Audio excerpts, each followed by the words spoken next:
Hello everyone, welcome back to my channel. ನಾನು ರೂಪಾ. ಇವತ್ತು ನಾನು ತುಂಬಾ ಈಸಿ ಮೆಥಡಲ್ಲಿ ತುಂಬ ಸಿಂಪಲ್ಲಾಗಿ ತುಂಬ ಈಸಿ ವೇಯಲ್ಲಿ ಪಾರ್ಟಿ ಸ್ಟೈಲ್ ಡಿಸೈನ್ನ ಲಾಂಗ್ ಡ್ರೆಸ್ ಕಟಿಂಗ್ ಸ್ಟಿಚಿಂಗ್ ತೋರಿಸ್ಕೊಡ್ತೀನಿ.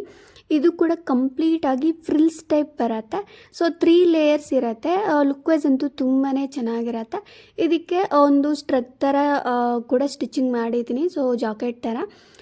ಡೆಫಿನೆಟ್ಲಿ ಈ ವಿಡಿಯೋ ನಿಮಗೆ ಲೈಕ್ ಆಗುತ್ತೆ ಅಂತಲೇ ಅಂದ್ಕೊಂಡಿದ್ದೀನಿ. ಕಂಪ್ಲೀಟಾಗಿ ಇದು ಏನಿದೆ ಈ ಲೇಯರ್ಸು, ಸೊ ವಿತ್ ಮೆಜರ್ಮೆಂಟ್ಸು ಕೂಡ ಹೇಳಿ ನಾನು ಸ್ಟಿಚಿಂಗ್ ಮಾಡಿ ತೋರಿಸ್ಕೊಡ್ತೀನಿ. ಡೆಫಿನೆಟ್ಲಿ ಈ ವಿಡಿಯೋ ನಿಮಗೆ ಲೈಕ್ ಆಗುತ್ತೆ. ಸೊ ನಾನು ಏನಿದು ವೇರ್ ಮಾಡಿದ್ದೀನಿ, ಇದು ಓನ್ಲಿ ಡ್ರೆಸ್ ಪಾರ್ಟು. ಅದು ನೀವು ಹಾಗೆ ಕೂಡ ವೇರ್ ಮಾಡ್ಕೋಬೋದು, ಲೈಕ್ ಸ್ಲೀವ್ಲೆಸ್ ಥರ ಕೂಡ. ಸೊ ಇದು ಜಾಕೆಟ್ ಇಲ್ದಿರೋ ಕೂಡ ನೀವು ಯೂಸ್ ಮಾಡ್ಕೋಬೋದು. ನೋಡಿ, ನಾನು ಇದು ಫ್ಯಾಬ್ರಿಕ್ಕು ಕೂಡ ಅಷ್ಟೇ ಕಂಪ್ಲೀಟ್ ಡೀಟೇಲ್ ಆಗಿ ಹೇಳ್ತೀನಿ, ಯಾವ ರೀತಿ ಫ್ಯಾಬ್ರಿಕ್ಕು ಎಷ್ಟು ತೊಗೊಂಡಿದ್ದೀನಿ ಅಂತ. ಇದು ಡಿಸೈನರ್ ಫ್ಯಾಬ್ರಿಕ್ ತೊಗೊಂಡಿದ್ದೀನಲ್ವ, ಅದು ಜಸ್ಟ್ 1 ಮೀಟರಲ್ಲಿ ನಾನು ಈ ರೀತಿ ಡಿಸೈನ್ ಮಾಡಿದ್ದೀನಿ. ನೋಡಿ, ಕಂಪ್ಲೀಟಾಗಿ ಫುಲ್ ಫ್ಲೇರ್ ಬರುತ್ತೆ. ಲುಕ್ ವೈಸ್ ಅಂತೂ ತುಂಬಾ ಚೆನ್ನಾಗಿರುತ್ತೆ. ನೋಡಿ, ಮತ್ತು ಈ ಥರ ಲಾಂಗ್ ಡ್ರೆಸ್ ಅಂತಲೇ ಅಲ್ಲ, ನಾನು ಇದಕ್ಕೆ ಜಸ್ಟ್ ಅಟ್ಯಾಚ್ ಮಾಡಿದ್ದೀನಿ ಅಷ್ಟೇ. ನೀವು ಸಪ್ರೇಟಾಗಿ ಸ್ಕರ್ಟ್ ಥರ ಕೂಡ ಡಿಸೈನ್ ಮಾಡ್ಕೋಬೋದು. ಜಸ್ಟ್ ಇದಕ್ಕೆ ವೇಸ್ಟ್ ಪಾರ್ಟ್ ಕಡೆಗೆ ಬೆಲ್ಟ್ ಒಂದು ಅಟ್ಯಾಚ್ ಮಾಡಿಕೊಂಡ್ರೆ ನೀವು ಸ್ಕರ್ಟ್ ಥರ ಕೂಡ ವೇರ್ ಮಾಡ್ಕೋಬೋದು. ನೋಡಿ, ನಾನು ಫ್ಯಾಬ್ರಿಕ್ಕು ಕಂಪ್ಲೀಟಾಗಿ ತೋರಿಸ್ತಿದ್ದೀನಿ. ಇಲ್ಲಿ ಫ್ಯಾಬ್ರಿಕ್ ನೇಮ್ ಏನು ಅಂತ ಗೊತ್ತಿಲ್ಲ. ಇದು ಸ್ವಲ್ಪ ಶೈನಿಂಗ್ ಮೆಟೀರಿಯಲ್ಲು. ಇದು ಬಂದು 5 ಮೀಟರ್ ಇದೆ. ಕಂಪ್ಲೀಟಾಗಿ ಡ್ರೆಸ್ ಪಾರ್ಟಿಗೆ 5 ಮೀಟರು ಯೂಸ್ ಮಾಡ್ತಿದ್ದೀನಿ. ನೋಡಿ, ಇದನ್ನು ಓಪನ್ ಮಾಡಿ ತೋರಿಸ್ತಿದ್ದೀನಿ. ಆ್ಯಂಡ್ ಇದು ಜಾಕೆಟ್ ಪಾರ್ಟಿಗೆ ಏನಿದೆ ಅದು ನಾನು ಡಿಸೈನರ್ ಫ್ಯಾಬ್ರಿಕ್ ತೊಗೊಂಡಿದ್ದೀನಿ. ಇದು ಕಂಪ್ಲೀಟಾಗಿ ಸ್ವಲ್ಪ ಎಂಬ್ರಾಯ್ಡ್ರಿ ಥರ ಇದೆ, ಅದು 1 ಮೀಟರ್ ತೊಗೊಂಡಿದ್ದೀನಿ. ಆ್ಯಂಡ್ ಲೈನಿಂಗು ಇದಕ್ಕೂ 1 ಮೀಟರ್ ತೊಗೊಂಡಿದ್ದೀನಿ ಈ ಜಾಕೆಟ್ ಪಾರ್ಟಿಗೆ. ಆ್ಯಂಡ್ ಕಂಪ್ಲೀಟ್ ಡ್ರೆಸ್ ಪಾರ್ಟಿಗೆ 2.5 ಮೀಟರ್ ತೊಗೊಂಡಿದ್ದೀನಿ. ಸೊ ಇಷ್ಟು ಮೆಟೀರಿಯಲ್ ಏನಿದೆ ಇದನ್ನು ಯೂಸ್ ಮಾಡ್ತಿದ್ದೀನಿ ನಾನು. ಫಸ್ಟ್ ಇಲ್ಲಿ ನಾನು ಡ್ರೆಸ್ ಕಟಿಂಗ್ ತೋರಿಸ್ತೀನಿ. ಲೈನಿಂಗ್ ನಾನು ಬಾಡಿ ಪಾರ್ಟಿಗೆ ಎಷ್ಟು ಬೇಕೋ ಅಷ್ಟು ಕಟ್ ಮಾಡ್ಕೊಂಡಿದ್ದೀನಿ. ನೋಡಿ, ಇದನ್ನು 4 ಲೇಯರ್ಸ್ ಆಗಿ ಫೋಲ್ಡಿಂಗ್ ಮಾಡ್ಕೋಬೇಕು. ಇಲ್ಲಿ ನಾನು ಲೆಂತ್ 14.5 ಇಂಚಸ್ ತೊಗೊಂಡಿದ್ದೀನಿ ಆ್ಯಂಡ್ ವಿಡ್ತ್ ಬಂದು 11.5 ಇಂಚಸ್ ತೊಗೊಂಡಿದ್ದೀನಿ. ಇಲ್ಲಿ ಶೋಲ್ಡರ್ ಲೆಂತ್ ಬಂದು 6 ಇಂಚಸ್ಗೆ ಮಾರ್ಕ್ ಮಾಡಿದೆ ಆ್ಯಂಡ್ ಆರ್ಮ್ ವಾಲ್ ಬಂದು 6.5 ಇಂಚಸ್ಗೆ ಮಾರ್ಕಿಂಗ್ ಮಾಡಿದ್ದೀನಿ. ಇದು ಬಂದು ಕಂಪ್ಲೀಟಾಗಿ ಮೀಡಿಯಮ್ ಸೈಜ್ ಅವ್ರಿಗೆ ಕರೆಕ್ಟಾಗಿ ಆಗುತ್ತೆ. ಸೊ ಬೇರೆ ಸೈಜ್ ಅವ್ರಿಗೆ ಬೇಕು ಅಂದರೆ ಜಸ್ಟ್ ನಾನು ಇಲ್ಲಿ ಮಾರ್ಕಿಂಗ್ ಮಾಡಿದ್ದೀನಿ 6 ಇಂಚಸ್ಸು, ಅದಕ್ಕೆ ಸ್ವಲ್ಪ ಈ ಕಡೆಗೆ 7.5 ಈ ರೀತಿ ತೊಗೊಂಡ್ರೆ ಇನ್ನೂ ದೊಡ್ಡ ಸೈಜ್ ಅವರಿಗೆ ಸೊ ಮೆಜರ್ಮೆಂಟು ಆಗುತ್ತೆ. ಈ ರೀತಿ ನೋಡಿಕೊಂಡು ನೀವು ಡಿಸೈನ್ ಮಾಡ್ಕೋಬೋದು. ಆ್ಯಂಡ್ ಆರ್ಮ್ ವಾಲು ಒಂದು 1/2 ಇಂಚು ಎಕ್ಸ್ಟ್ರಾ ತೊಗೊಂಡ್ರೆ ನಿಮಗೂ ಕೂಡ ಆಗುತ್ತೆ. ನೋಡಿ, ಇಲ್ಲಿ ನಾನು ನೆಕ್ ಲೆಂತು 3.5 ಇಂಚಸ್ ಇಟ್ಟಿದ್ದೀನಿ ಆ್ಯಂಡ್ ಡೀಪ್ ಬಂದು ಫ್ರಂಟ್ ನೆಕ್ಕು ಜಸ್ಟ್ 3 ಇಂಚಸ್ ಇಟ್ಟಿದ್ದೀನಿ. ಸ್ವಲ್ಪ ಹೈ ನೆಕ್ ಥರ ಲೈಕ್ ಬೋಟ್ ನೆಕ್ ಥರ ಬರುತ್ತೆ, ಈ ರೀತಿ 3 ಇಂಚಸ್ಗೆ ಇಟ್ಟಿದ್ದೀನಿ. ಆ್ಯಂಡ್ ಇಲ್ಲಿ ವೇಸ್ಟು ಜಸ್ಟ್ ಏನೂ ಇಲ್ಲ, ಒಂದು 1/2 ಇಂಚು ನಾನು ಕಟ್ ಮಾಡಿದ್ದೀನಿ ಅಷ್ಟೇ. ಇದು ಕಂಪ್ಲೀಟಾಗಿ ಹಾರ್ಮ್ ಎಲ್ಲ ಕಟ್ ಮಾಡಿಕೊಂಡು 2 ಪೀಸಸ್ಸೂ ಸಪ್ರೇಟ್ ಮಾಡ್ಕೋಬೇಕು. ನೋಡಿ, ನಾನು ಈ 2 ಪೀಸಸ್ಸೂ ಈ ರೀತಿ ಸಪ್ರೇಟ್ ಮಾಡಿದ್ದೀನಿ. ಬೋತ್ ಫ್ರಂಟು ಮತ್ತು ಬ್ಯಾಕ್ ಏನಿದೆ ಅದನ್ನು ಈ ರೀತಿ ಸಪ್ರೇಟ್ ಮಾಡ್ಕೋಬೇಕು. ಇವಾಗ ಬ್ಯಾಕ್ ಪಾರ್ಟಿಗೆ ನೆಕ್ ಲೆಂತ್ ಈ ಕಡೆ ಏನು ಮಾರ್ಕ್ ಮಾಡಿದೆ ಸೊ ಅಷ್ಟಕ್ಕೆ ಮಾರ್ಕಿಂಗ್ ಮಾಡಿದ್ದೀನಿ 3.5 inches. And back neck deep 3.5 ಇಂಚಸ್ಸೇ ಇಟ್ಟಿದ್ದೀನಿ. ನಿಮಗೆ ವೇರ್ ಮಾಡೋದಕ್ಕೆ ಕಂಫರ್ಟ್ ಇಲ್ಲ ಅಂದರೆ ಬ್ಯಾಕ್ ಸೈಡು ಇದಕ್ಕೆ ಜಿಪ್ ಇದ್ದರೆ ಜಿಪ್ ಅಟ್ಯಾಚ್ ಮಾಡ್ಕೋಬೋದು, ಇಲ್ಲ ಉಕ್ಸು ಕೂಡ ಹಾಕ್ಕೋಬೋದು. ಉಕ್ಸ್ ಹಾಕ್ಕೊಂಡ್ರೂ ಕೂಡ ಚೆನ್ನಾಗೇ ಇರತ್ತೆ. ನೋಡಿ, ನಾನು ಏನೂ ಆಗ್ತಿಲ್ಲ, ಜಸ್ಟ್ ನಾರ್ಮಲ್ ಆಗಿ ಡ್ರೆಸ್ ಥರನೇ ಸ್ಟಿಚಿಂಗ್ ಮಾಡ್ತಿದ್ದೀನಿ. ಕಂಪ್ಲೀಟಾಗಿ ಇದು ನೆಕ್ ಪ್ಯಾಟು ಕಟಿಂಗ್ ಮಾಡಿದ್ದೀನಿ. ಫ್ರಂಟ್ ಸೈಡ್ ಮಾತ್ರ ಒಂದು 1/2 ಇಂಚು ನೀವು ಆರ್ಮ್ ಶೇಪ್ ತೆಗಿಬೇಕು. ನೋಡಿ, ಕಂಪ್ಲೀಟಾಗಿ ಇಲ್ಲಿಗೆ ಬಾಡಿ ಪಾರ್ಟ್ ಕಟಿಂಗ್ ಏನಿದೆ ಅದು ಆಯಿತು. ಇವಾಗ ಸ್ಯಾರಿ ತೊಗೊಂಡಿದ್ದೀನಿ. ಇದು ಕಂಪ್ಲೀಟ್ ಸ್ಯಾರಿ ಥರ ಬರುತ್ತೆ. ಮೆಟೀರಿಯಲ್ ಏನಿದೆ ಇದು 5 ಮೀಟರ್ ಬರುತ್ತೆ. ಆ ಥರ ಫ್ಯಾಬ್ರಿಕ್ಕು ನಾನು ಯೂಸ್ ಮಾಡ್ತಿದ್ದೀನಿ. ಇದು ಒಂದು ಸೈಡು ನಾನು ಕರೆಕ್ಟಾಗಿ ನೋಡಿಕೊಂಡು ಕಟ್ ಮಾಡ್ಕೊಂಡಿದ್ದೀನಿ. ಬಾಡಿ ಪಾರ್ಟ್ಗೆ ಎಷ್ಟು ಬೇಕೋ ಅಷ್ಟು ಮೆಟೀರಿಯಲ್ಲು. ಇದನ್ನು ಜಸ್ಟ್ ಈ ಸ್ಲೀವ್ ಪಾರ್ಟು ಮತ್ತು ಈ ನೆಕ್ ಪಾರ್ಟ್ ಏನಿದೆ ಕಂಪ್ಲೀಟಾಗಿ ಅಟ್ಯಾಚ್ ಆಗೋ ಥರ ನೀವು ಸ್ಟಿಚಿಂಗ್ ಮಾಡ್ಕೋಬೇಕು. ಈ ರೀತಿ ಸ್ಟಿಚಿಂಗ್ ಮಾಡೋದ್ರಿಂದ ನೀವು ಪಟ್ಟಿ ಸಪ್ರೇಟಾಗಿ ಅಟ್ಯಾಚ್ ಮಾಡೋ ಅವಶ್ಯಕತೆ ಇರಲ್ಲ. ನಾರ್ಮಲಾಗಿ ಲೈನಿಂಗ್ ಜೊತೆನೇ ನೀವು ಈ ರೀತಿ ಆಪೋಸಿಟ್ ವೇಲಿ ತಿರುಗಿಸ್ಕೊಂಡ್ರೆ ಸೊ ಕರೆಕ್ಟಾಗಿ ಬರುತ್ತೆ, ಈಸಿ ಕೂಡ ಇರುತ್ತೆ. ನೋಡಿ, ನಾನು ಸ್ಟಿಚಿಂಗ್ ಮಾಡಿದ್ದೀನಿ. ಜಸ್ಟ್ ಇದನ್ನು ಆಪೋಸಿಟ್ ವೇಲಿ ತೊಗೊಂಡು ಕಂಪ್ಲೀಟಾಗಿ ಕೈಯಿಂದನೇ ನೀಟಾಗಿ ಅಡ್ಜಸ್ಟ್ ಮಾಡಿಕೊಂಡು ಲೈನಿಂಗ್ ಅಟ್ಯಾಚ್ ಆಗೋ ಥರ ನೀವು ಸ್ಟಿಚಿಂಗ್ ಮಾಡ್ಕೋಬೇಕು. ನೀವು ಬೇಕು ಅಂದರೆ ಬಾಡಿ ಪಾರ್ಟ್ಗೆ ಕಾಟನ್ ಫ್ಯಾಬ್ರಿಕ್ಕು ಕೂಡ ಯೂಸ್ ಮಾಡ್ಬೋದು. ಕಾಟನ್ ಯೂಸ್ ಮಾಡಿದ್ರೆ ಇನ್ನೂ ಫಿನಿಶಿಂಗ್ ಚೆನ್ನಾಗಿ ಬರುತ್ತೆ. ನೋಡಿ ಕಂಪ್ಲೀಟಾಗಿ ಲೈನಿಂಗ್ ಅಟ್ಯಾಚ್ ಮಾಡಿದ್ದೀನಿ. ಓನ್ಲಿ ಬಾಡಿ ಪಾರ್ಟ್ಗೆ ಮಾತ್ರ, ಬೋತ್ ಎರಡೂ ಪಾರ್ಟ್ಸ್ಗೂ. ಇವಾಗ ಫ್ರಂಟ್ ಸೈಡ್ ತೊಗೊಂಡಿದ್ದೀನಿ. ಫ್ರಂಟ್ ಸೈಡಿಗೆ ನೀವು ಪ್ರಿನ್ಸಸ್ ಕಟ್ಟು ಮಾಡ್ಕೋಬೋದು, ಇಲ್ಲ ಟಕ್ಸು ಕೂಡ ಮಾಡ್ಕೋಬೋದು. ನಾನಿಲ್ಲಿ ಟಕ್ಸ್ ಮಾತ್ರ ಮಾಡ್ತಿದ್ದೀನಿ. ಜಸ್ಟ್ 2 ಫೋಲ್ಡಿಂಗ್ ಮಾಡಿಕೊಂಡು ಇಲ್ಲಿ 3.5 ಇಂಚಸ್ಗೆ ಮಾರ್ಕ್ ಮಾಡಿದೆ. ಆ್ಯಂಡ್ ಅಲ್ಲಿಂದ ಟಕ್ ಲೆಂತ್ 4 ಇಂಚಸ್ ಮಾರ್ಕ್ ಮಾಡಿಬಿಟ್ಟು ಎರಡೂ ಕಡೆನೂ ಜಸ್ಟ್ 1/2 ಇಂಚು ಮಾರ್ಕ್ ಮಾಡಿದ್ದೀನಿ. ಅಂದರೆ 1/2 ಇಂಚು ಎರಡೂ ಕಡೆ ಅಂದರೆ 1 ಇಂಚು ಟಕ್ ಬರುತ್ತೆ. ಸೊ ಫ್ಯಾಬ್ರಿಕ್ ಆ ರೀತಿ ಹಿಡ್ಕೊಂಡು ನೀವು ಎರಡೂ ಟಕ್ಸೂ ನೀಟಾಗಿ ಸ್ಟಿಚಿಂಗ್ ಮಾಡ್ಕೋಬೇಕು. ನೋಡಿ ನಾನು ಎರಡೂ ಟಕ್ಸೂ ನೀಟಾಗಿ ಸ್ಟಿಚಿಂಗ್ ಮಾಡಿದ್ದೀನಿ. ನಾನು ಹೇಳ್ದೆ ಅಲ್ವಾ, ನಿಮಗೆ ಇದು ಬೇಡ ಅಂದರೆ ಪ್ರಿನ್ಸ್ ಕಟ್ಟು ಕೂಡ ಮಾಡ್ಕೋಬೋದು. ನಾನು ಪ್ರಿನ್ಸಸ್ ಕಟ್ ತುಂಬಾ ತೋರಿಸಿದ್ದೀನಿ, ಬೇಕು ಅಂದರೆ ನನ್ನ ಚಾನಲಲ್ಲಿ ಇರತ್ತೆ, ಚೆಕ್ ಮಾಡಿ ನೋಡಿ. ನಾನು ಒಂದು ಚಿಕ್ಕದು ಲೇಸ್ ಪಟ್ಟಿ ತೊಗೊಂಡಿದ್ದೀನಿ. ಅದನ್ನೇ ನಾನು 2 ಲೇಯರ್ಸ್ ಆಗಿ ಸ್ಟಿಚಿಂಗ್ ಮಾಡಿದ್ದೀನಿ. ಸ್ವಲ್ಪ ದೊಡ್ಡದಾಗಿ ಕಾಣಿಸ್ಲಿ ಅಂತ 2 ಲೇಯರ್ಸ್ ಆಗಿ ಸ್ಟಿಚಿಂಗ್ ಮಾಡಿದ್ದೀನಿ. ನಿಮಗಿದು ಬೇಡ ಅಂದರೆ ಸ್ಕಿಪ್ ಮಾಡ್ಕೋಬೋದು, ಬಟ್ ನನ್ನ ಲುಕ್ ಚೆನ್ನಾಗಿರುತ್ತೆ ಅಂತ ಅದನ್ನು ಅಟ್ಯಾಚ್ ಮಾಡಿದೆ. ಓನ್ಲಿ ಫ್ರಂಟ್ ಸೈಡ್ಗೆ ಮಾತ್ರ ಸ್ಟಿಚಿಂಗ್ ಮಾಡಿದ್ದೀನಿ.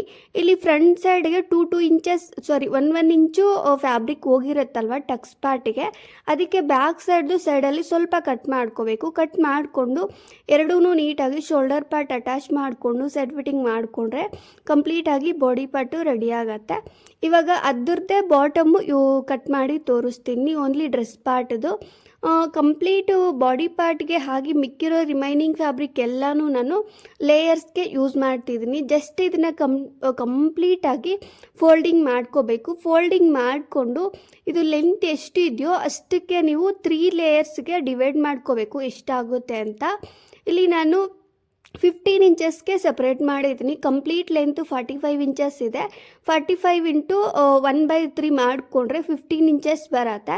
ಸೊ 15 ಇಂಚಸ್ಸು ಕರೆಕ್ಟಾಗಿ ನಾನು 3 ಲೇಯರ್ಸ್ಗೂ ಕಟ್ ಮಾಡ್ಕೊಂಡಿದ್ದೀನಿ. ಮಿಡಲ್ಗೆ 15 ಇಂಚಸ್ಸು ಒಂದು ಕೂಡ ಹೆಚ್ಚು ಕಮ್ಮಿ ಇಲ್ದಿರ ಕಂಪ್ಲೀಟಾಗಿ 3 ಲೇಯರ್ಸು ಒಂದೇ ಲೆಂತಲ್ಲಿರೋ ಥರ ನಾನು ಕಟ್ ಮಾಡ್ಕೊಂಡಿದ್ದೀನಿ. ಕಟ್ ಮಾಡಿಕೊಂಡು ಇದನ್ನು ಜಸ್ಟ್ ಈ ರೀತಿ ಒಂದು ಸೈಡ್ಗೆ ಈ ರೀತಿ ಫೋಲ್ಡ್ ಮಾಡಿಕೊಂಡು ಜಿಗ್ಜಾಗ್ ಥರ ಮಾಡ್ತಿದ್ದೀನಿ. ಸೊ ನಿಮಗೆ ಜಿಗ್ಜಾಗ್ ಮಿಷನ್ ಇಲ್ಲ ಅಂದರೆ ನೀವು ನಾರ್ಮಲಾಗಿ ಫೋಲ್ಡಿಂಗ್ ಮಾಡಿ ಕೂಡ ಸ್ಟಿಚಿಂಗ್ ಮಾಡ್ಕೋಬೋದು. ನೋಡಿ ಈ ರೀತಿ ಜಿಗ್ಜಾಗ್ ಥರ ಮಾಡಿದೆ ಕಂಪ್ಲೀಟ್ ಎಲ್ಲ layers. So first layer 110 inches ಇದೆ. So second layer, third layer ಎಷ್ಟು ಇದೆಯೋ ಕಂಪ್ಲೀಟಾಗಿ ನಾನು ಟೇಪಿಂದ ತೋರಿಸೋದಕ್ಕಾಗಲ್ಲ, ಅದಕ್ಕೆ ಮೆಜರ್ಮೆಂಟ್ ಕರೆಕ್ಟಾಗಿ ನಾನು ಸ್ಕ್ರೀನ್ ಮೇಲೆ ಹಾಕಿದ್ದೀನಿ. ಅದನ್ನು ನೋಡಿಕೊಂಡು ನೀವು ನೀಟಾಗಿ ಅಡ್ಜಸ್ಟ್ ಮಾಡಿಕೊಂಡು ಇದನ್ನು ಅಟ್ಯಾಚ್ ಮಾಡ್ಕೋಬೇಕು. ಸೊ ಫಸ್ಟ್ ಲೇಯರು ಒಂಥರ ಇರುತ್ತೆ, ಸೆಕೆಂಡ್ ಲೇಯರು ಒಂಥರ ಇರುತ್ತೆ. ಅಂದರೆ ಲೆಂತ್ ವಿಡ್ತ್ ಕರೆಕ್ಟಾಗಿ ನೋಡ್ಕೋಬೇಕು. ಲೆಂತ್ ಒಂದೇ ಇರುತ್ತೆ, ವಿಡ್ತ್ ಮಾತ್ರ ನೋಡ್ಕೋಬೇಕು ಅಷ್ಟೇ. ನೋಡಿ ಕಂಪ್ಲೀಟಾಗಿ ಇವಾಗ ಲೂಜ್ ಸ್ಟಿಚಸ್ ಮಾಡ್ಕೋಬೇಕು. ನಿಮಗೆ ಪ್ಲೀಟ್ಸು ಬರುತ್ತೆ ಅಂದರೆ ಪ್ಲೀಟ್ಸು ಕೂಡ ಮಾಡ್ಕೋಬೋದು, ಬಟ್ ಸ್ವಲ್ಪ ಪ್ರೋಸೆಸ್ ಅನಿಸುತ್ತೆ ಅದು. ಅದಕ್ಕೆ ನಾನು ಜಸ್ಟ್ ಈ ಕಾರ್ನರ್ ಏನಿದೆ ನಾನು ಜಿಗ್ಜಾಗ್ ಮಾಡಿದ್ದೀನಲ್ವ, ಅಲ್ಲಿ ಒಂದು 1 ಇಂಚು ಬಿಟ್ಟು ನಾನು ನೀಟಾಗಿ ಲೂಸ್ ಸ್ಟಿಚ್ ಮಾಡಿದ್ದೀನಿ. ಲೂಸ್ ಸ್ಟಿಚ್ ಮಾಡಿದ್ರೆ ಈ ರೀತಿ ನೀವು ಲೇಯರ್ ಥರ ಮಾಡ್ಕೋಬೋದು, ಲೈಕ್ ಗ್ಯಾದರಿಂಗ್ ಪ್ಲೀಟ್ಸ್ ಬರುತ್ತಲ್ವ, ಸೊ ಆ ರೀತಿ ನೀವು ಮಾಡ್ಕೋಬೋದು. ನೋಡಿ ಈ ರೀತಿ 2 ಥ್ರೆಡ್ಸ್ ಬರುತ್ತೆ, ಬ್ಯಾಕ್ ಸೈಡು ಮತ್ತು ಫ್ರಂಟ್ ಸೈಡು. 2 ಥ್ರೆಡ್ಸಲ್ಲಿ ಒಂದು ಥ್ರೆಡ್ ಈ ಥರ ಎಳ್ಕೊಂಡ್ರೆ, ಯಾಕಂದರೆ ಅದು ಕಂಪ್ಲೀಟಾಗಿ ಸ್ಟಿಚಿಂಗ್ ಮಾಡಿರೋದೇ ಲೂಸಾಗಿ ಸ್ಟಿಚ್ ಮಾಡಿರ್ತೀವಿ, ಅದು ಎಳ್ಕೊಂಡ್ರೆ ಕಂಪ್ಲೀಟಾಗಿ ಈ ರೀತಿ ಪ್ಲೀಟ್ಸ್ ಥರ ಬರುತ್ತೆ ಚಿಕ್ಕದಾಗಿ. ಈ ಥರ ನೋಡಿಕೊಂಡು ನೀವು ಕಂಪ್ಲೀಟ್ 3 ಲೇಯರ್ಸ್ಗೂ ಅಡ್ಜಸ್ಟ್ ಮಾಡ್ಕೋಬೇಕು. ಅಡ್ಜಸ್ಟ್ ಮಾಡಿಕೊಂಡು ಅದನ್ನು ನೀವು ಅಟ್ಯಾಚ್ ಮಾಡ್ಕೋಬೇಕು. ಅಟ್ಯಾಚ್ ಅಂದರೆ ಇದ್ರ ಮೇಲೆ ಬರೋ ಥರ ನೀವು ಸ್ಟಿಚಿಂಗ್ ಮಾಡ್ಕೋಬೇಕು. ಸೊ ಇದು ಲೇಯರ್ಸ್ ಪಾರ್ಟು ಒಂದೊಂದು ಥರ ಇರುತ್ತೆ, ಡಿಫ್ರೆಂಟಾಗೂ ಕೂಡ ಮಾಡ್ಕೊತಾರೆ. ಹೆಂಗೆ ಅಂದರೆ ಅದಕ್ಕೆ ಅಟ್ಯಾಚ್ ಮಾಡಿ ಸ್ಟಿಚ್ ಮಾಡ್ತಾರೆ ಒಬ್ಬೊಬ್ಬರು. ಇವಾಗ ನಾನು ತೋರಿಸ್ತಿರೋದು ಅದ್ರ ಮೇಲೆ ಬರೋ ಥರ ಸ್ಟಿಚಿಂಗ್ ಮಾಡಿ ತೋರಿಸ್ತೀನಿ. ನೋಡಿ ಕಂಪ್ಲೀಟ್ ಈ ಫಸ್ಟ್ ಲೇಯರು ಪ್ಲೈನ್ ಇರುತ್ತೆ, ಅದ್ರ ಮೇಲೆ ಈ ಥರ ಏನಿದೆ ಇದು ಪ್ಲೀಟ್ಸ್ದು ಅದನ್ನು ಇದ್ರ ಮೇಲೆ ಇಟ್ಕೊಂಡು ನೀವು ನೀಟಾಗಿ ಅಡ್ಜಸ್ಟ್ ಮಾಡಿಕೊಂಡು ಆ ಸ್ಟಿಚ್ ಮೇಲೇ ಒಂದು ಸ್ಟಿಚ್ ಹಾಕ್ಕೋಬೇಕು. ಆಲ್ರೆಡಿ ಸ್ಟಿಚಿಂಗ್ ಬಂದಿರತ್ತಲ್ವ ಲೂಜು ಸ್ಟಿಚ್ಚು, ಅದ್ರ ಮೇಲೇ ಪ್ಲೀಟ್ಸು ನೀಟಾಗಿ ಅಡ್ಜಸ್ಟ್ ಮಾಡಿಕೊಂಡು ನೀವು ಸ್ಟಿಚಿಂಗ್ ಮಾಡ್ಕೋಬೇಕು. ನೋಡಿ ನಾನು ಸ್ಟಿಚಿಂಗ್ ಮಾಡಿ ತೋರಿಸ್ದೆ ಅಲ್ವಾ, ಕಂಪ್ಲೀಟ್ ಎಲ್ಲ ಲೇಯರ್ಸು ಇದೇ ಮೆಥಡಲ್ಲೇ ನೀವು ಸ್ಟಿಚಿಂಗ್ ಮಾಡ್ಕೋಬೇಕು. ನೋಡಿ ಎಲ್ಲ ಲೇಯರ್ಸು ಅದೇ ಮೆಥಡಲ್ಲೇ ನಾನು ಸ್ಟಿಚಿಂಗ್ ಮಾಡಿದ್ದೀನಿ. ಕಂಪ್ಲೀಟಾಗಿ 3 ಲೇಯರ್ಸು ಕೂಡ ಸ್ಟಿಚಿಂಗ್ ಮಾಡಿದ್ದೀನಿ. ಈ ಥರ ಬರುತ್ತೆ. ಆ್ಯಕ್ಚುಲಿ 2 ಲೇಯರ್ಸ್ ಬರುತ್ತೆ, ಮೇಲ್ಗಡೆ ಪಾರ್ಟು ಹಂಗೆ ಇರುತ್ತೆ. ಸೊ 2 ಲೇಯರ್ಸು ಕಂಪ್ಲೀಟಾಗಿ ನೀಟಾಗಿ ಸ್ಟಿಚಿಂಗ್ ಮಾಡ್ಕೋಬೇಕು. ಇವಾಗ ಡ್ರೆಸ್ಸಿಗೆ ಬಾಟಮ್ ಲೈನಿಂಗ್ ತೋರಿಸ್ತೀನಿ. 2 ಮೀಟರ್ ಯೂಸ್ ಮಾಡ್ತಿದ್ದೀನಿ. ಆಲ್ರೆಡಿ ಬಾಡಿ ಪಾರ್ಟ್ಗೆ ಯೂಸ್ ಮಾಡಿದ್ದೀನಲ್ವ, ಸೇಮ್ ಫ್ಯಾಬ್ರಿಕ್ಕು ಮಿಕ್ಕಿರೋ ಫ್ಯಾಬ್ರಿಕ್ ಯೂಸ್ ಮಾಡ್ತಿದ್ದೀನಿ. ಅದನ್ನು 4 ಲೇಯರ್ಸ್ ಆಗಿ ಫೋಲ್ಡಿಂಗ್ ಮಾಡ್ಕೋಬೇಕು. ಲೆಂತು ಮೇನ್ ಫ್ಯಾಬ್ರಿಕ್ಗೆ ಕರೆಕ್ಟಾಗಿ ಅಡ್ಜಸ್ಟ್ ಆಗೋ ಥರ ನೋಡ್ಕೋಬೇಕು ಅಷ್ಟೇ. ಇದಕ್ಕೆ ಪ್ಲೀಟ್ಸ್ ಏನು ಬರಲ್ಲ, ಜಸ್ಟ್ ಇದನ್ನು ಅಂಬ್ರೆಲಾ ಕಟ್ ಟೈಪಲ್ಲಿ ಕ್ರಾಸ್ ಆಗಿ ಕಟ್ ಮಾಡಿಕೊಂಡ್ರೆ ಆಗುತ್ತೆ. ವೇಸ್ಟ್ ಲೆಂತು ಅಷ್ಟೇ ಮೇನ್ ಫ್ಯಾಬ್ರಿಕ್ ಎಷ್ಟಿರುತ್ತೋ ಅಷ್ಟಕ್ಕೆ 4 ಫೋಲ್ಡಿಂಗ್ ಮಾಡಿಕೊಂಡು ಇದ್ರ ಮೇಲೆ ಇಟ್ಕೊಂಡು ಮಾರ್ಕಿಂಗ್ ಮಾಡಿಕೊಂಡ್ರೆ ಆಗುತ್ತೆ. ಕಂಪ್ಲೀಟಾಗಿ ಲೈನಿಂಗು ಏನಿದೆ ಅದು ಕಟಿಂಗ್ ಮಾಡ್ಕೋಬೇಕು. ಈ ಥರ ಕಟಿಂಗ್ ಮಾಡಿಕೊಂಡು ಎರಡೂ ಕಾರ್ನರ್ ಇರತ್ತಲ್ವ, ಸೈಡಲ್ಲಿ ಸ್ಟಿಚಿಂಗ್ ಮಾಡ್ಕೋಬೇಕು. ನೋಡಿ ಲೈನಿಂಗು ಕಂಪ್ಲೀಟಾಗಿ ರೆಡಿ ಆಗಿದೆ. ಜಸ್ಟ್ ಇದನ್ನು ಮೇನ್ ಫ್ಯಾಬ್ರಿಕ್ಕು ಒಳಗಡೆಗೆ ಸೇರಿಸ್ಕೊಂಡು ಈ ವೇಸ್ಟ್ ಪಾರ್ಟ್ ಕಡೆ ಇರತ್ತಲ್ವ ಅಲ್ಲಿಗೆ ಅಡ್ಜಸ್ಟ್ ಆಗೋ ಥರ ನೀಟಾಗಿ ಸ್ಟಿಚಿಂಗ್ ಮಾಡ್ಕೋಬೇಕು. ನೋಡಿ ನಾನು ಸ್ಟಿಚಿಂಗ್ ಮಾಡಿದ್ದೀನಿ. ಲೆಂತು ಅಷ್ಟೇ ಇದಕ್ಕೆ ಒಂದು 2 ಇಂಚಸ್ ಕಮ್ಮಿ ಇರೋ ಥರ ನೋಡ್ಕೊಂಡಿದ್ದೀನಿ ಅಷ್ಟೇ. ಇವಾಗ ಎರಡೂ ಪಾರ್ಟ್ಸೂ ನೀಟಾಗಿ ಅಡ್ಜಸ್ಟ್ ಮಾಡಿಕೊಂಡು ಸ್ಟಿಚಿಂಗ್ ಮಾಡ್ಕೋಬೇಕು. ನೋಡಿ ಇಲ್ಲಿ ಈ ರೀತಿ ಸ್ಟಿಚಿಂಗ್ ಮಾಡಿಬಿಟ್ಟು ಇದಕ್ಕೆ ಸೈಡ್ ಫಿಟ್ಟಿಂಗ್ ಮಾಡಿಕೊಂಡ್ರೆ ಡ್ರೆಸ್ಸು ರೆಡಿ ಆಗುತ್ತೆ. ಇಲ್ಲಿಗೆ ಕಂಪ್ಲೀಟಾಗಿ ಡ್ರೆಸ್ ಪಾರ್ಟ್ ಏನಿದೆ ಅದು ರೆಡಿ ಆಯಿತು. ಇದನ್ನು ನೀವು ನಾರ್ಮಲಾಗಿ ಸ್ಲೀವ್ಲೆಸ್ ಕುರ್ತಿ ಥರ ಕೂಡ ಯೂಸ್ ಮಾಡ್ಕೋಬೋದು. ಕಂಪ್ಲೀಟ್ ಫ್ಲೇಯರ್ ಇರುತ್ತೆ. ಈ ಥರ ಡ್ರೆಸ್ಸು ಫೋಟೋಶೂಟ್ಗೆ ತುಂಬಾ ಚೆನ್ನಾಗಿರುತ್ತೆ. ಸೊ ನಿಮಗೆ ಲೈಕ್ ಆಗಿದೆ ಅಂತಲೇ ಅಂದ್ಕೊಂಡಿದ್ದೀನಿ. ಇವಾಗ ಇದಕ್ಕೆ ಒಂದು ಸ್ಟ್ರಗ್ಗು ತೋರಿಸ್ತೀನಿ, ಲೈಕ್ ಜಾಕೆಟ್ ಥರ ಬರುತ್ತೆ. ಇದು ಕಂಪ್ಲೀಟಾಗಿ ತುಂಬಾ ಈಸಿ ವೇಲಿ ತೋರಿಸ್ತೀನಿ. ಜಸ್ಟ್ 1 ಮೀಟರ್ ಫ್ಯಾಬ್ರಿಕಲ್ಲೇ ತೋರಿಸ್ಕೊಡ್ತೀನಿ. ಇದು ಬಂದು ಲೈನಿಂಗ್ 1 ಮೀಟರ್ ತೊಗೊಂಡಿದ್ದೀನಿ. ಇದನ್ನು 4 ಫೋಲ್ಡಿಂಗ್ ಮಾಡಿದ್ದೀನಿ. ಲೆಂತ್ 26 ತೊಗೊಂಡಿದ್ದೀನಿ ಮತ್ತು ವಿಡ್ತ್ 11.5 ಇಂಚಸ್ ತೊಗೊಂಡಿದ್ದೀನಿ. ಸೇಮು ಮೆಜರ್ಮೆಂಟ್ ಸೇಮ್ ಇರುತ್ತೆ. ಬಾಡಿ ಪಾರ್ಟ್ ಮೆಜರ್ಮೆಂಟ್ಸ್ ನಾನು ಏನು ಡ್ರೆಸ್ಸಿಗೆ ಮಾಡಿದೆ ಅದೇ ಮೆಜರ್ಮೆಂಟ್ ಇರುತ್ತೆ. ಶೋಲ್ಡರ್ ಲೆಂತ್ 6 ಇಂಚಸ್ ಮಾರ್ಕ್ ಮಾಡಿದೆ ಆ್ಯಂಡ್ ಆರ್ಮ್ ಹೋಲು 6.5 ಇಲ್ಲ 7 ಇಂಚಸ್ ತೊಗೋಬೋದು. ನಾನು ಇದಕ್ಕೆ ಮಾತ್ರ 7 ಇಂಚಸ್ ಮಾಡಿದ್ದೀನಿ. ನೆಕ್ ಲೆಂತು ಸೇಮು 3.5 ಇಂಚಸ್ಸೇ ಇಟ್ಟಿದ್ದೀನಿ. ಇಲ್ಲಿ ಮಾತ್ರ ನೋಡ್ಕೋಬೇಕು ಅಷ್ಟೇ. ಇಲ್ಲಿ ಸ್ವಲ್ಪ ಲೆಂತ್ ಜಾಸ್ತಿ ಬರುತ್ತೆ, ನೆಕ್ ಲೆಂತು ಸ್ವಲ್ಪ ಡೀಪ್ ಬರುತ್ತೆ. 11.5 ಇಂಚಸ್ಗೆ ಮಾರ್ಕ್ ಮಾಡಿಬಿಟ್ಟು ಅಲ್ಲಿಂದ ವಿಡ್ತು 3 ಇಂಚಸ್ ತೊಗೊಂಡಿದ್ದೀನಿ. ಜಸ್ಟ್ ಈ ರೀತಿ ರೌಂಡ್ ಶೇಪ್ ಥರ ಮಾಡ್ಕೋಬೇಕು ಅಷ್ಟೇ, ಕ್ರಾಸ್ ಆಗಿ ಬರೋ ಥರ ನೀಟಾಗಿ ರೌಂಡ್ ಶೇಪ್ ಮಾಡಿದ್ದೀನಿ. ಆ್ಯಂಡ್ ಈ ಕಡೆ ಸೈಡ್ ಫಿಟ್ಟಿಂಗ್ ಕಡೆಗೆ 11 ಇಂಚಸ್ಗೆ ಮಾಡ್ಕೋಬೇಕು. ಜಸ್ಟ್ ಇದು ಏನೂ ಇಲ್ಲ, ನಾರ್ಮಲ್ ಸ್ಲಿಟ್ ಕುರ್ತಿ ಬರುತ್ತಲ್ವ ಆ ಮೆಥಡಲ್ಲೇ ನೀವು ಕಟ್ ಮಾಡಿಕೊಂಡ್ರೆ ಈಸಿ ಇರುತ್ತೆ. ನೋಡಿ ಕಂಪ್ಲೀಟಾಗಿ ಈ ರೀತಿ ಕ್ರಾಸಾಗಿ ಶೇಪ್ ತೆಗಿಬೇಕು. ಸೈಡ್ ಫಿಟ್ಟಿಂಗ್ ಏನಿದೆ ಇದು ಜಸ್ಟ್ 11 ಇಂಚಸ್ಗೆ ಮಾರ್ಕ್ ಮಾಡಿಬಿಟ್ಟು ನೋಡಿ ಇವಾಗ ಕಟ್ ಮಾಡಿದೆ ಅಲ್ವಾ, ಈ ಆರ್ಮ್ ಕಡೆದು ಎಲ್ಲ ನೀಟಾಗಿ ಕಟ್ ಮಾಡಿರ್ತೀನಿ. ಕಟ್ ಮಾಡಿಕೊಂಡು ಎರಡೂ ಪಾರ್ಟ್ಸನ್ನು ಸಪ್ರೇಟ್ ಮಾಡ್ಕೋಬೇಕು. ಸಪ್ರೇಟ್ ಮಾಡಿಕೊಂಡು ಮತ್ತು ಬ್ಯಾಕ್ ಸೈಡ್ದು ಸೇಮ್ ಅದೇ ಮೆಥಡಲ್ಲೇ ನೆಕ್ ಲೆಂತು ನಾನು 3.5 ಇಂಚಸ್ ಮಾರ್ಕ್ ಮಾಡಿದೆ ಆ್ಯಂಡ್ ಡೀಪು ಸೇಮ್ 3 ಇಂಚಸ್ಗೆ ಮಾರ್ಕಿಂಗ್ ಮಾಡಿದ್ದೀನಿ. ಜಸ್ಟ್ ಈ ರೀತಿ ಮಾರ್ಕ್ ಮಾಡಿಕೊಂಡು ಕಟ್ ಮಾಡ್ಕೋಬೇಕು. ಫ್ರಂಟ್ ಸೈಡ್ದು ಒಂದು 1/2 ಇಂಚ್ ಲೈಟಾಗಿ ಆರ್ಮ್ ಶೇಪ್ ತೆಗಿಬೇಕು. ಇಷ್ಟೇ ಬಾಡಿ ಪಾರ್ಟ್ ಕಟಿಂಗು ತುಂಬಾ ಈಸಿ ಇರುತ್ತೆ. ಸ್ಟ್ರಗ್ ಅಂತೂ ತುಂಬಾ ಈಸಿ, ಒಂದು ಟ್ರೈ ಮಾಡಿ ನೋಡಿ, ತುಂಬ ಈಸಿ ಇರುತ್ತೆ. ಸೊ ಇನ್ನೂ ಡಿಫ್ರೆಂಟಾಗಿ ಕೂಡ ಮಾಡಿದ್ದೀನಿ, ಚಾನಲಲ್ಲಿ ಚೆಕ್ ಮಾಡಿ ನೋಡಿ. ಇದನ್ನು ಬಾಡಿ ಸಪ್ರೇಟು ಮತ್ತು ಫ್ಲೇರ್ ಥರ ಬರುತ್ತೆ, ಹಾಗೂ ಕೂಡ ಮಾಡ್ಕೋಬೋದು. ನಾನು ತೋರಿಸ್ತಿರೋದು ತುಂಬ ಸಿಂಪಲ್ ವೇಲಿ ತೋರಿಸ್ತಿದ್ದೀನಿ ಅಷ್ಟೇ.